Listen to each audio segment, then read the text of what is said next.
Fully automatic बंदूकों से अलग जो कि लगातार फायर कर सकती हैं, सेमी ऑटोमेटिक बंदूकें एक बार ट्रिगर दबाने पर एक ही राउंड फायर करती हैं।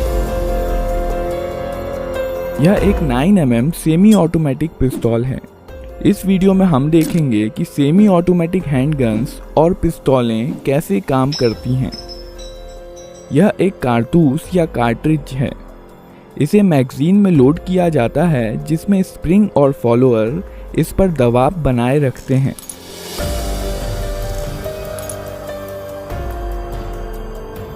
मैगजीन का डिज़ाइन कुछ इस प्रकार का होता है कि कारतूस आगे स्लाइड होकर ही बाहर आ सकता है। इस मैगजीन को बंदूक में रखा जाता है।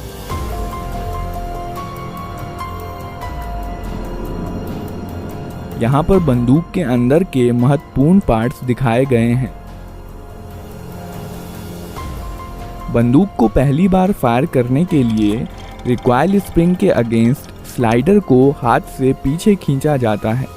इसके कारण कई चीज़ें एक साथ होती हैं जिन्हें हम एक एक करके देखेंगे। स्लाइडर के मूवमेंट के कारण हैमर पीछे आता है। यह हैमर स्ट्रट के जरिए मेन स्प्रिंग से जुड़ा होता है और इसलिए मेन स्प्रिंग को दबा देता है।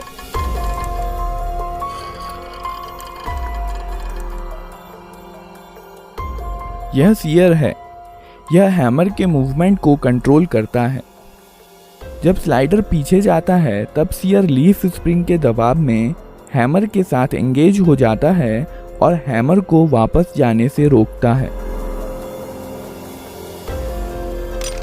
जब स्लाइडर को छोड़ दिया जाता है तब रिकॉइल स्प्रिंग के कारण स्लाइडर अपनी पहले वाली स्थिति में चला जाता है, जबकि हैमर सीयर के कारण अपनी स्थिति में बना रहता है। इस प्रक्रिया को कॉकिंग कहते हैं। जब स्लाइडर पीछे आता है तो इस पर बने प्रोजेक्शन बैरल को पीछे की ओर धकेलते हैं, जिसके कारण बैरल कुछ नीचे हो जाता है और इसलिए अब इसमें कारतूस आसानी से भरा जा सकता है। जब स्लाइडर वापस लौट रहा होता है तो यह एक कारतूस बैरल में ले जाता है और बैरल को अपनी पहले वाली स्थिति में धकेल देता है। कारतूस का पिछला हिस्सा एक्सट्रैक्टर में फंस जाता है जो कि स्लाइडर से जुड़ा होता है। पिस्तौल अब फायर करने के लिए तैयार है।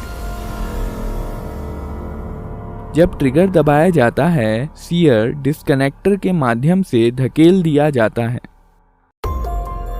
जिसके कारण यह हैमर से डिसएंगेज हो जाता है। हैमर अब फ्री है और मेन स्प्रिंग के दबाव में यह फायरिंग पिन जो कि स्लाइडर में फिक्स्ड होती है से जा टकराता है। बदले में यह फायरिंग पिन कारतूस के प्राइमर पर स्ट्राइक करती है।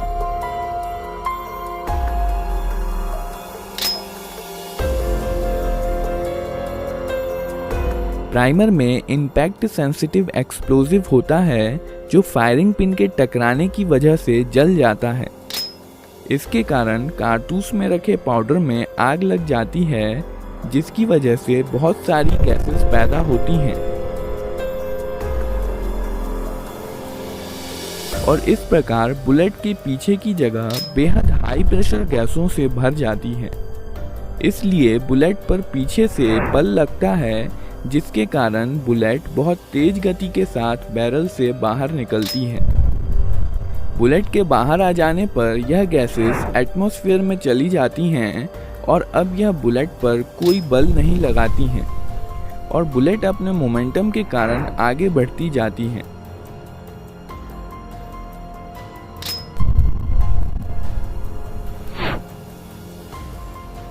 बैरल में कुछ लकीरें और खांचे बने होते हैं जो आगे बढ़ते समय बुलेट को स्थिरता के लिए घुमा देते हैं।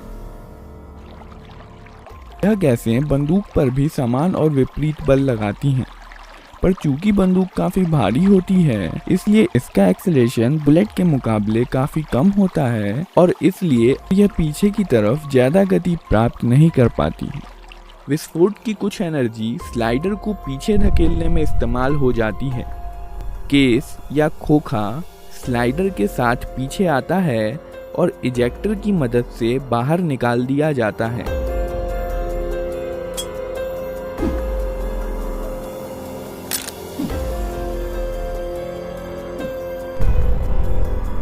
साथ ही साथ स्लाइडर हैमर को पीछे धकेलता है और बंदूक को अपने आप रिलोड भी कर देता है।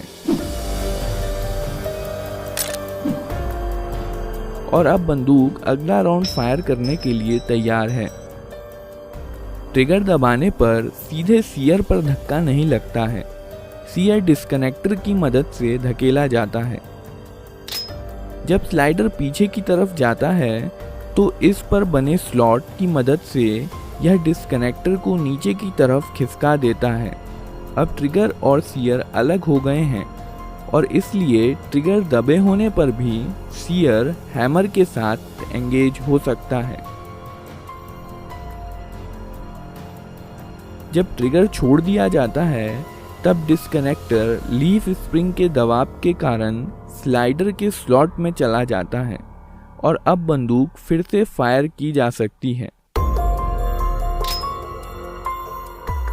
ग्रिप सेफ्टी बंदूक को अपने आप फायर करने से रोकती है।